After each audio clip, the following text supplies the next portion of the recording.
ওই কঠিন হাসরের ময়দানে যদি আপনি প্রচণ্ড তাপ থেকে বাঁচতে চান, আল্লাহ রসুল সাল্লাল্লাহু আলাইহি ওয়াসাল্লাম একটি হাদিস আমাদেরকে শিখিয়ে দিয়েছেন। সে হাদিসের উপর আমাদের আমল করতে হবে। রাসূল করিম সাল্লাল্লাহু আলাইহি ওয়াসাল্লাম বলছেন, সাবাতু ইযিল্লুহুমুল্লাহু ফি যিল্লিহি। সূর্যটা যখন মানুষের 1 মাইল দূরত্বের মধ্যে থাকবে, মানুষের হাসরের ময়দান যখন তাপের কারণে তীব্রতা হয়ে যাবে, সমস্ত হাসরের ময়দান যখন হাহাকার হয়ে যাবে, প্রচণ্ড গরমে যখন মানুষ ঘামের মধ্যে নিমজ্জিত থাকবে, কারো কারো ঘাম হবে কোমর পর্যন্ত, কারো ঘাম হবে টাকনু পর্যন্ত, কারো ঘাম হবে কাঁধ পর্যন্ত। এই কঠিন মুহূর্তে আল্লাহ রাব্বুল আলামিন 7 শ্রেণীর মানুষকে তার ছায়ার মধ্যে আশ্রয়ের ব্যবস্থা করে দিবে। তাহলে আপনি চিন্তা করে দেখুন, দুনিয়ার মধ্যে যখন প্রচণ্ড গরম, যখন সমস্ত মানুষ গরমের কারণে তীব্রতায় হাহাকার হয়ে যায়, আপনি ওই কঠিন সময়ে যখন একটু যদি ছায়া পান, একটা আশ্রয় যাত্রীস্থায়ী যদি পান, ওই আশ্রয়স্থলে কিংবা গাছের ছায়ার নিচে গিয়ে আপনি একটু আশ্রয় নিয়ে আপনি কিন্তু হৃদয়ের মধ্যে একটা প্রশান্তি ফেলেন। একটা প্রশান্তি আসে না? একটা কিন্তু প্রশান্তি আসে। সম্মানিত উপস্থিতি, এই জন্য আমাদের দোয়া করা দরকার যাতে আমরা ওই 7 শ্রেণীর মানুষের মধ্যে অন্তর্ভুক্ত হতে পারে, ঠিক কি না? ওই 7 শ্রেণীর মানুষ অন্তর্ভুক্ত হওয়া মানে কি? আপনি সফলতা লাভ করেছেন, আপনি জান্নাত পাবেন। সুবহানাল্লাহি বিহামদি। দেখুন, আল্লাহ রাব্বুল আলামিন জাহান্নাম তৈরি করেছেন, জান্নাত তৈরি করেছেন যাতে করে আপনি জাহান্নামী না হয়ে যান। ওই জাহান্নামের আগুন দুনিয়ার আগুনের চাইতে 70 গুণ পাওয়ারফুল সম্পূর্ণ আগুন আল্লাহ সৃষ্টি করেছেন, আপনি যাতে করে ওই জাহান্নামের অধিকারী না হয়ে যান। এজন্য আল্লাহ রাব্বুল আলামিন এমন কিছু প্রশ্ন, এমন কিছু পরীক্ষার আগে আল্লাহ রাব্বুল আলামিন প্রশ্ন ফাঁস করে দিলেন।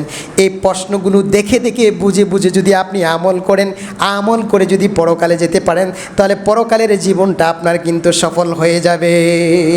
কাল কিয়ামতের ময়দানে যেই 7 শ্রেণীর মানুষ আল্লাহ রাব্বুল আলামিনের ছায়ার মধ্যে আশ্রয় পাবে, তার মধ্যে নাম্বার 1 হলো আল ইমামুন আদিলুন, ন্যায় বিচারক। ইমাম যারা বিচার কাজটাকে সুন্দরভাবে ন্যায় সঙ্গতভাবে করবে, ওই ন্যায় বিচারকদেরকে আল্লাহ রাব্বুল আলামিন তার ছায়ার মধ্যে আশ্রয় দিবেন। নেতা হইলেও কিন্তু আল্লাহর নৈকট্য লাভ করা যায় নেতা যদি নীতির সাথে কাজ করে। আর নেতা যদি নীতির সাথে কাজ না করে, ইমামুন আদিলুন যদি আল্লাহর হাসরের ময়দানে আল্লাহর ছায়ার মধ্যে আশ্রয় পা, আর যারা ন্যায় বিচার করবে না, তাদের অবস্থা কি হবে? অবস্থা কিন্তু খুব খারাপ হবে। নাম্বার 2 নম্বর ওয়া শাবুন নাশা ফি ইবাদাতিল্লাহ, যেই সমস্ত যুবক তাদের যৌবনকালটাকে আল্লাহ রাব্বুল আলামিনের পথে অতিবাহিত করেছে। যৌবনকাল সম্পর্কে সম্মানিত উপস্থিতি, জীবনের মধ্যে সবচেয়ে গুরুত্বপূর্ণ সময় হলো যৌবনকাল। আজকে যৌবনকাল বলতে মানুষ মনে করে কি জানেন, যে এটা হলো আনন্দ ফুর্তি করার সময়, খাও দাও ফুর্তি করার সময়, মানে ডন কেয়ার জীবনযাপন করার সময়। জি না, যৌবনকালটা হলো ইবাদত করার একটা গুরুত্বপূর্ণ সময়। আপনি চাকরি করেছেন, চাকরি করার পরে দেখা যায় একটা সময় আপনাকে পেনশন পেতে হয়। তো এখন আপনি যদি চাকরি না করেন, তাহলে আপনি পেনশন পাবেন কিভাবে?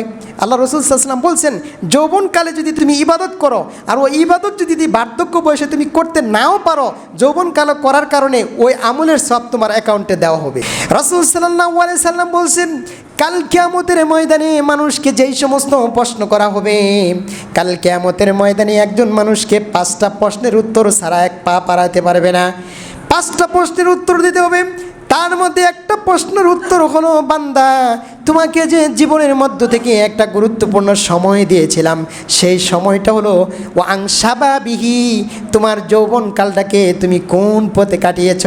যৌবনকালটাকে তুমি ইউটিউবিং করে, ফেসবুকিং করে, টিকটকিং করে, ইন্টারনেট করে, ধূমপান করে, মদ গাঁজা হিরোইন ফেন্সিডিল রক্ত গরমে তুমি বশবর্তী হয়ে দুনিয়াতে মন যা চাইতো তাই তুমি করেছিলা কিনা, এটা আমি আল্লাহ রাব্বুল আলামিন দেখতে চাই। ও যুবক ভাইরাম, কাল কিয়ামতের ময়দানে যদি এই প্রশ্নের জবাব যদি আপনি সঠিকভাবে না দিতে পারেন, আল্লাহর নবী বলছেন, লা তাজুলু কাদামা, তুমি একটা পা পর্যন্ত বাড়াইতে পারবে না। দুনিয়ার মধ্যে আমরা দেখতে পাই, কোনো ক্ষমতাধর মানুষ যদি আপনাকে ব্যারিকেড দেয়, আপনার কাছে যদি টাকা পায়, 1 দিন 2 দিন 3 দিন 4 দিন পর্যন্ত যদি টাকাটা সঠিক টাইমে যদি আপনি না দেন, আর ওই লোকটা যদি ক্ষমতাশালী হয়, আপনাকে যদি বলে এই মুহূর্তে টাকাটা ফেলে যাবে, এই যে আমি একটা র্যাক দিলাম, এই র্যাক ব্যাগের একটা পা বাড়াইতে পারবে না, আপনার কিন্তু তার সামনে থেকে যাওয়ার কিন্তু সুযোগ হয় না। তাহলে একজন মানুষ হয়ে যদি একজন মানুষের সামনে থেকে যদি আপনি একটা পা যদি বাড়াইতে না পারেন, মহান রব্বুল আলামিন যার হাতে সমস্ত ক্ষমতা থাকবে, আকাশ জমিনটাকে সমস্ত ক্ষমতাটাকে হাতের মধ্যে মুষ্টিবদ্ধ করবেন, সেই কঠিন সময়ে আপনি এই প্রশ্নের উত্তর ছাড়া কিভাবে একটি পা বাড়াইবেন? কেমনে বাড়াইবেন? অসম্ভব, আপনি বাড়াইতে পারবেন না। এজন্য এই যৌবনকালটাকে গুরুত্ব প্রদান করতে হবে। 3 নাম্বার হলো যারা মসজিদের সাথে সম্পর্ক রাখে, 4 নাম্বার হলো যারা আল্লাহর জন্য ভালোবাসে, আল্লাহর জন্য ঘৃণা করে, 5 নাম্বার হলো আপনার কোনো সতী সাধবী যদি কোনো নারী প্রপোজ করে কোনো যুবককে, সে যদি বলে আমি আল্লাহকে ভয় করি, এই যুবকটাও আল্লাহর ছায়ার মধ্যে স্থান পাবে। 6 নাম্বার হলো এমনভাবে দান করে, ডান হাতে দান করে বাম হাত জানে না, এই টাইপের মানুষ গোপনে দান করে। 7 নাম্বার হলো যারা সব সময় কান্নাকাটি করে, আল্লাহর ভয়ে, জাহান্নামের ভয়ে চোখের পানি ফেলে, চোখ থেকে পানি বের হয়, এই 7 প্রকারের লোক হাসরের ময়দানে আল্লাহর ছায়ার মধ্যে আশ্রয় পাবে। আল্লাহ রাব্বুল আলামিন যেন আমাদেরকে এই 7 শ্রেণীর অন্তর্ভুক্ত হওয়ার তৌফিক দান করুক। আল্লাহুম্মা আমিন।